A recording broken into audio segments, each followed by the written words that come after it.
Well, good evening. How are you tonight? We got a nice fire going. We usually do in the winter. And there's a little snow flying tonight, but it's not enough to stop us from gathering here. Of course, having a mug of something really helps. Well, tonight I'm going to read you a story. A couple chapters anyway.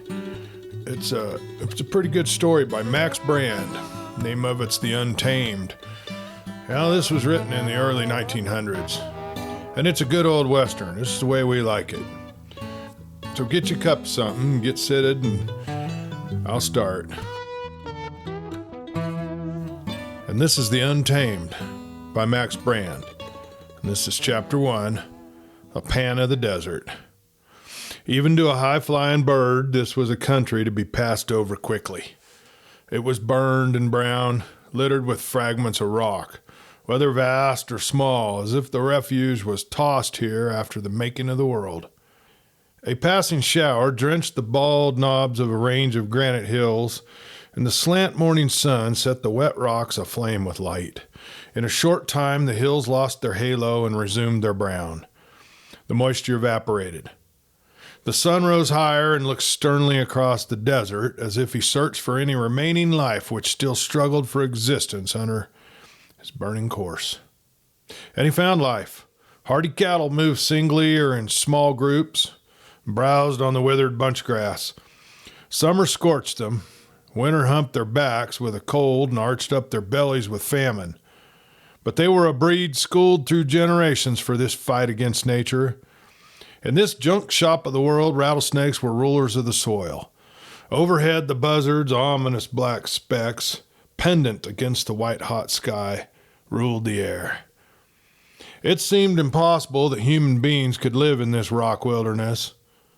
If so, they must be to other men what the lean, hardy cattle of the hills are to the corn-fed, stabled beef of the states. Over the shoulder of a hill came a whistling which might have been attributed to the wind, had not this day been deathly calm. It was fit music for such a scene, for it seemed neither of heaven nor earth, but the soul of the great god Pan came back to earth to charm those nameless rocks with his wild, sweet piping. It changed to harmonious phrases loosely connected. Such might be the exultant improvisations of a master violinist. A great wolf, or a dog as tall and rough-coated as a wolf, trotted around the hillside. He paused, with one foot lifted and lolling crimson tongue, as he scanned the distance, and then turned to look back in the direction from which he had just come.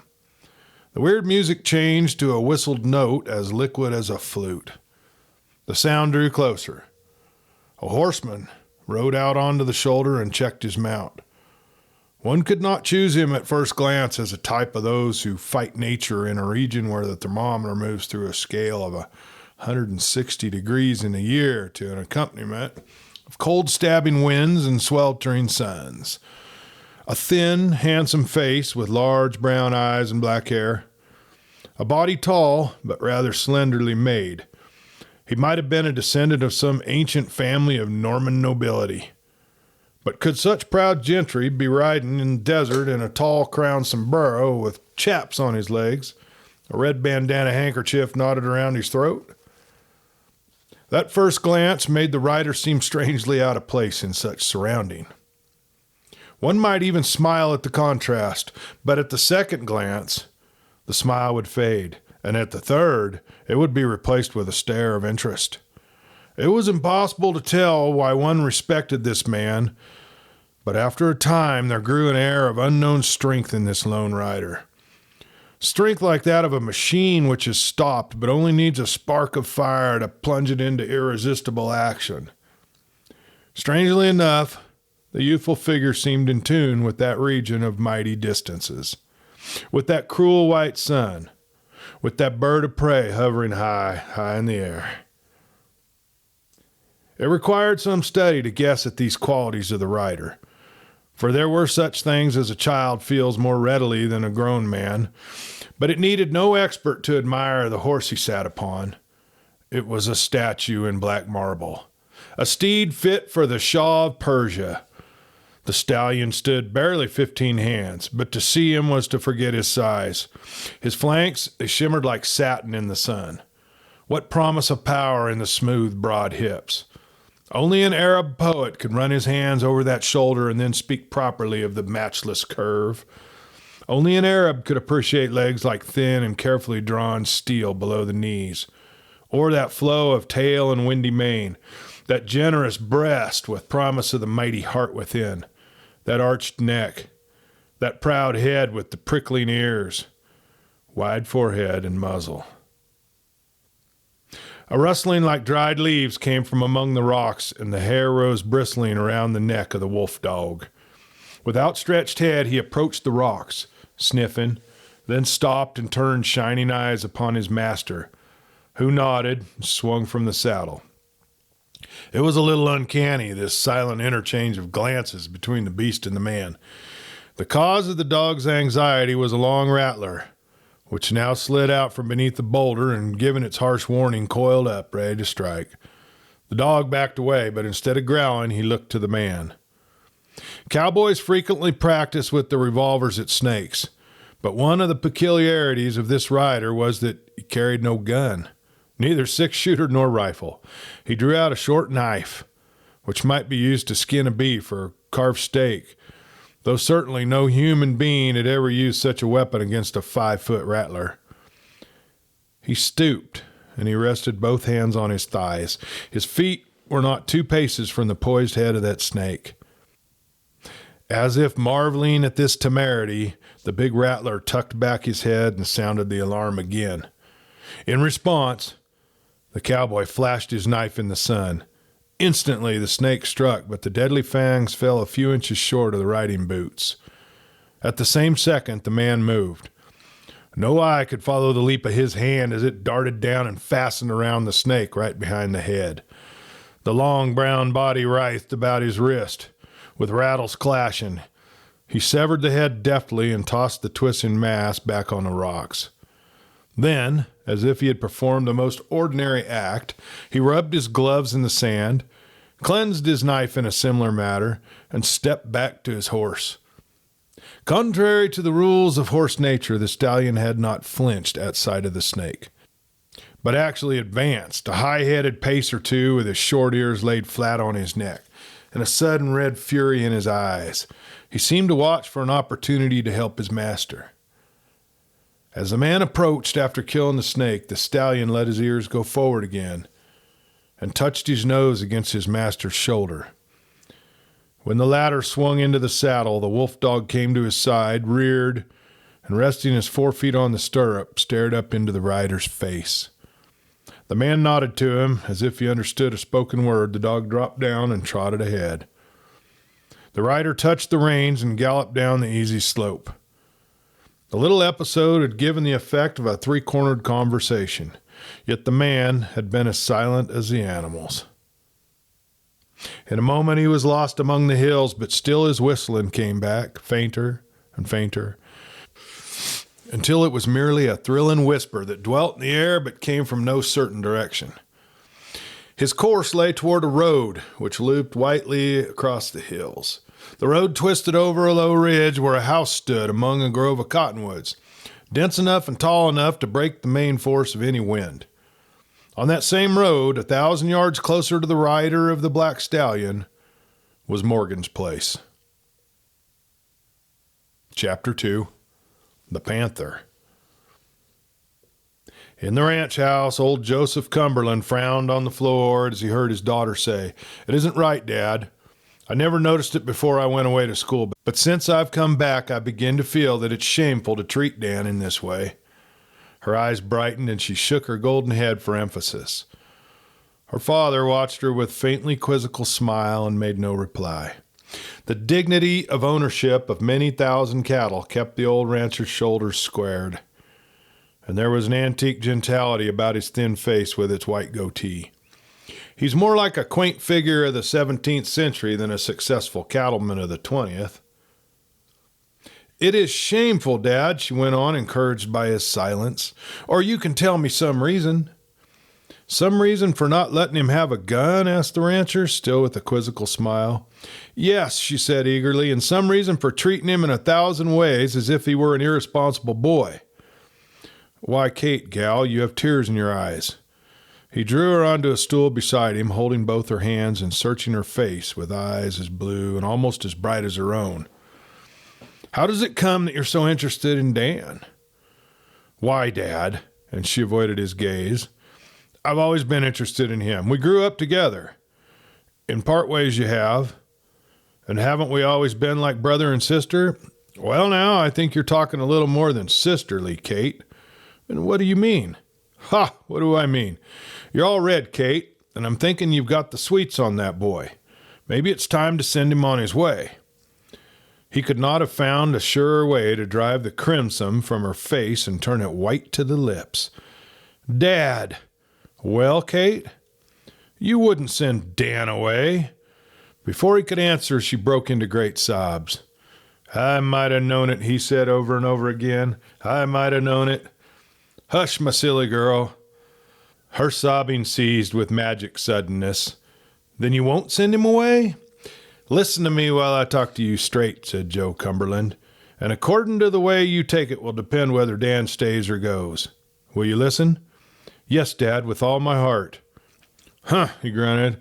That's just what I don't want. I want you to listen with your head, not your heart. Now, what I'm going to tell you is a strange thing. Mighty lot like a fairy tale. Maybe I've kept it back from you for years and years, thinking you'd find the truth out about Dan for yourself.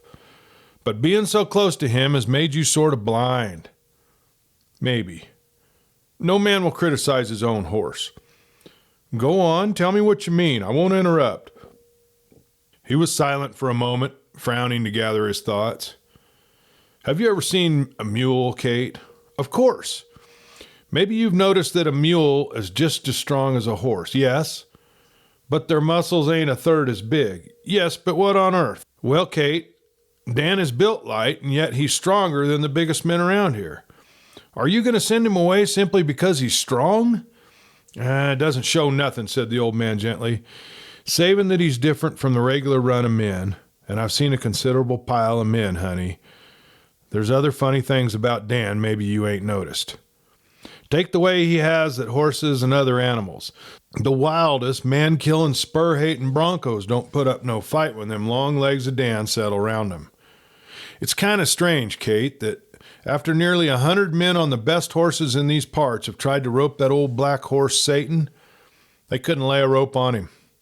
Dan could just go out on foot with a halter and come back in 10 days leading the wildest devil of a Mustang that ever hated men. It was a glorious thing to do, she said. Old Cumberland sighed, then shook his head. It shows more than that, honey. There ain't any man but Dan that can sit a saddle on Satan. If Dan should die, Satan wouldn't be no more use to other men than a piece of haltered lightning. Then tell me how Dan got a hold of that wolf, Black Bart, as he calls him. It isn't a wolf, Dad, said Kate. It's a dog. Dan says so himself. Sure he says so, answered her father, but there was a lone wolf prowling around these parts for a considerable time and raising Cain with the calves and the colts. And Black Bart comes pretty close to a description of the lone wolf. Maybe you remember Dan found his dog lying in a gully with a bullet through his shoulder. If he was a dog, how'd he come to be shot? Well, some brute of a sheep herder may have done it. What could it prove? It only proves that Dan is an odd duck. Powerful strange. Satan and Black Bart are still as wild as they ever was, except that they got one master, and they ain't got a thing to do with other people. Black Bart'd tear the heart out of a man that so much as patted his head. Why, she cried, he'll let me pet him? Huh, said Cumberland, a little baffled. Maybe that's 'cause Dan is kind of fond of you, girl, and he has some sort of introduced you to his pets, damn him. And that's just the point. How is he able to make his man-killers act sweet with you and play the devil with everybody else? It wasn't Dan at all, she said stoutly, and he isn't odd. Satan and Black Bart let me do what I want with them because they know I love them for their beauty and their strength. Let it go at that, growled her father. Kate, you're just like your mother when it comes to arguing. If you wasn't my little girl, I'd say you was plain pig-headed. But look here, ain't you ever felt that Dan is what I call him different? Ain't you ever seen him get mad, just for a minute, and watch them big brown eyes of his get all packed full of yellow light that chases a chill right up and down your back like a wiggling snake? She considered this statement in a little silence. I saw him kill a rattler once, she said in a low voice. Dan caught him behind the head after he had struck. He did it with his bare hand. I almost fainted. When I looked again, he had cut off the head of the snake. It was terrible. She turned to her father and caught him firmly by the shoulders. Look me straight in the eye, Dad, and tell me just what you mean. Kate, said the wise old man, you're beginning to see for yourself what I'm driving at. Haven't you got something else right on the tip of your tongue?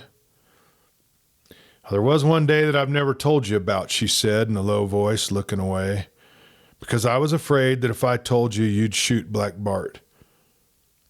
He was gnawing a big beef bone, and just for fun, I tried to take it away from him. He'd been out on a long trail with Dan, and he was very hungry. When I put my hand on the bone, he snapped.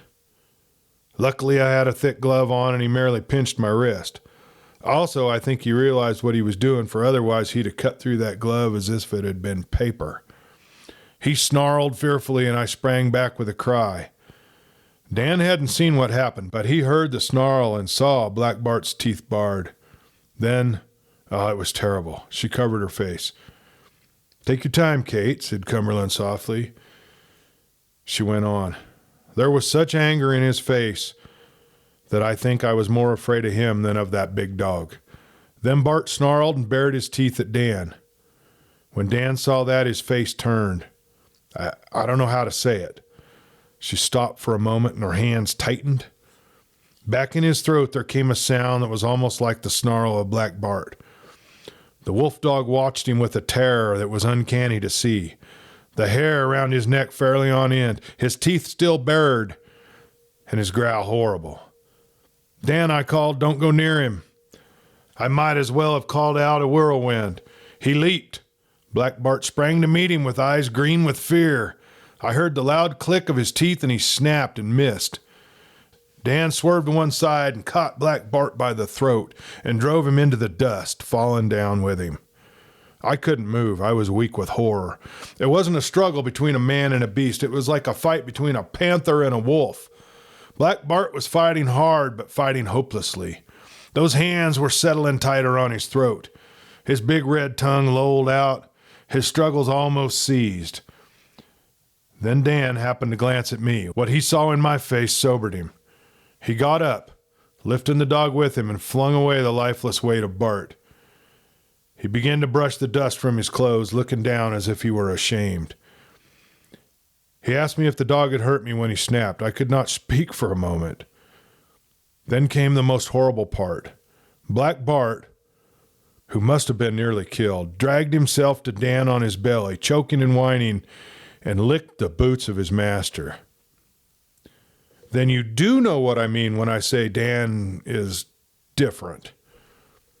She hesitated and blinked, as if she were shutting her eyes on a fact. I don't know. I know that he's gentle and he's kind and he loves you more than you love him.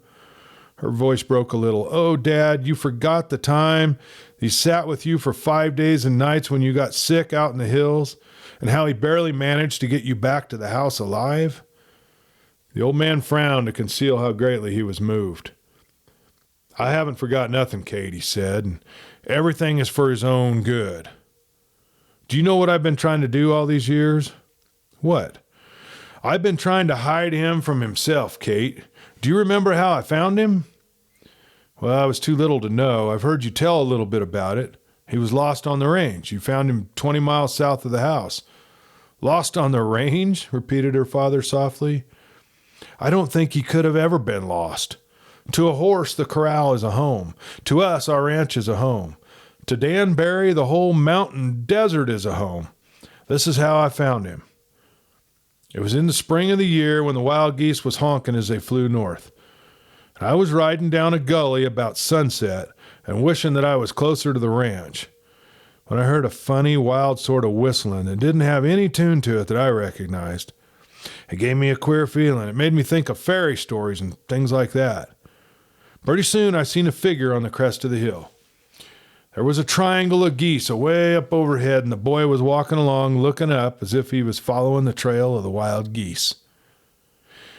He was up there walking between the sunset and the stars with his head bent back and his hands stuffed into his pockets, whistling as if he was going home from school.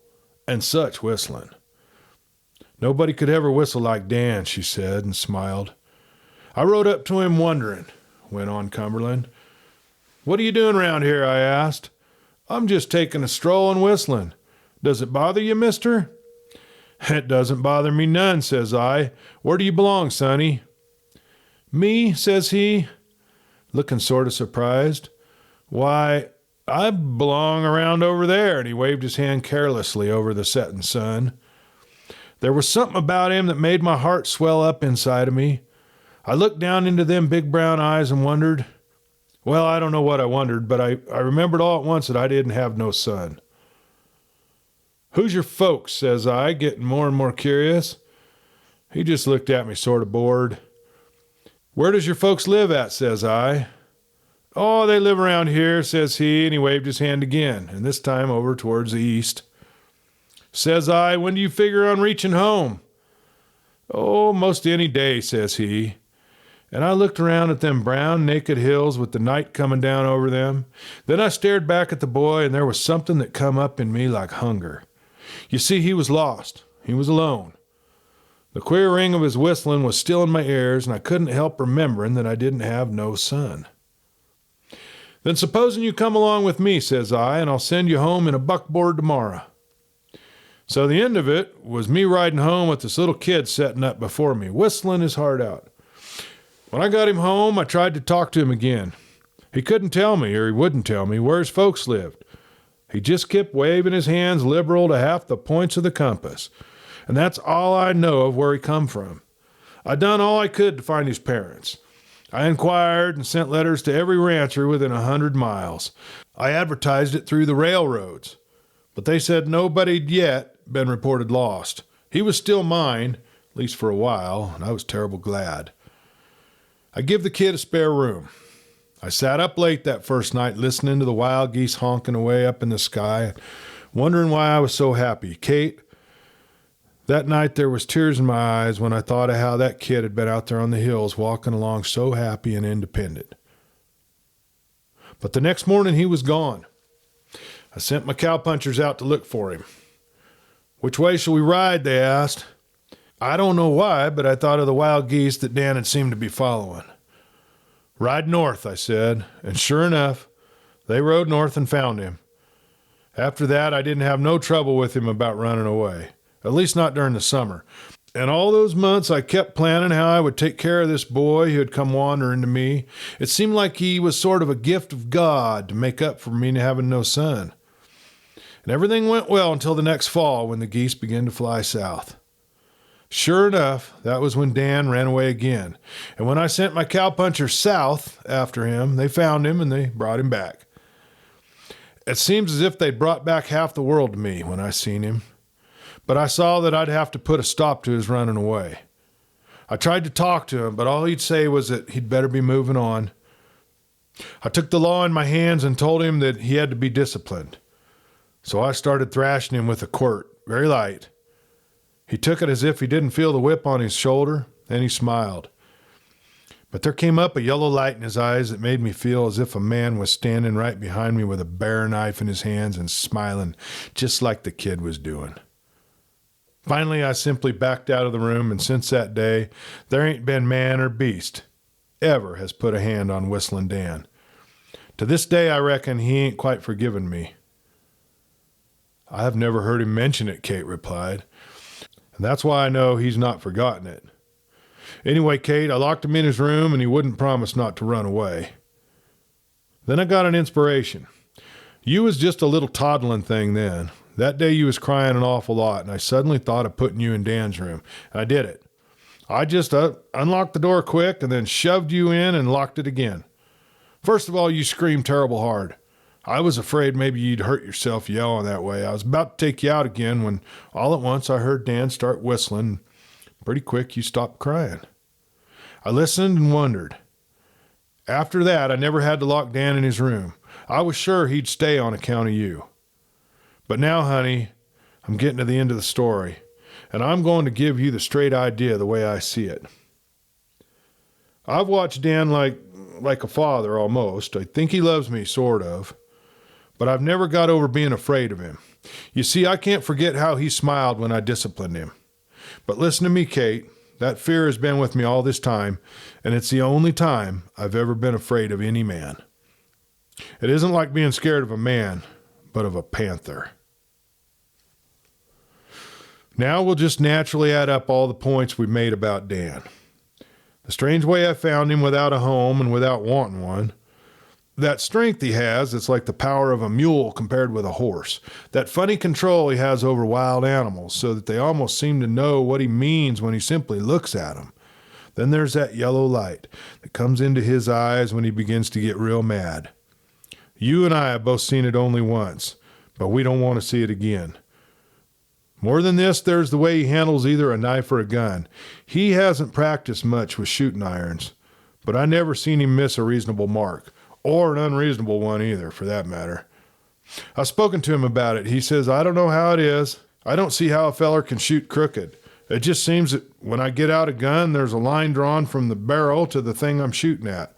All I have to do is pull the trigger, almost with my eyes closed. Now, Kate, do you begin to see what these here things point to? Tell me what you see, she said, and then I'll tell you what I think of it all. All right, he said. I see in Dan a man who's different from the common run of us. I read in a book once that in the ages when men lived like animals and had no weapons except sticks and stones, their muscles must have been 2 or 3 times as strong as they are now, more like the muscles of brutes. And their hearing and their sight and their quickness and their endurance was about 3 times more than that of an ordinary man. Kate, I think that Dan is one of those men that the book described. He knows animals because he has all the powers that they have. And I know, from the way his eyes go yellow, that he has the fighting instinct of the ancestors of man. So far, I've kept him away from other men, so I've been hiding him from myself. You see, he's my boy if he belongs to anybody.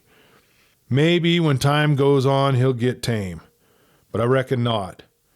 It's like taking a panther cub, or a wolf pup, and trying to raise it for a pet. Someday it gets the taste of blood, maybe its own blood, and then it goes mad and becomes a killer. And that's what I fear, Kate. So far I've kept Dan from ever having a single fight, but I reckon the day'll come when someone will cross him, and then there'll be a tornado turned loose that'll just wreck these parts. Her anger groaned during this speech. Now she rose. I won't believe you, Dad, she said. I'd sooner trust Dan than any man alive. I don't think you're right in a single word. I was sure loco, sighed Cumberland, to ever dream of convincing a woman. Let it drop, Kate. We'll see what time will do for him. Let the thing drop there. Now I'm going to go over to the Bar XO outfit, and I won't be back till late tonight. There's only one thing more. I told Morgan there wasn't going to be any gunplay at his place today. If you hear any shooting, you go down there and remind Morgan to take the guns off of the men. Kate nodded, but her stare traveled far away, and the thing she saw was the yellow light burning in the eyes of Whistlin Dan.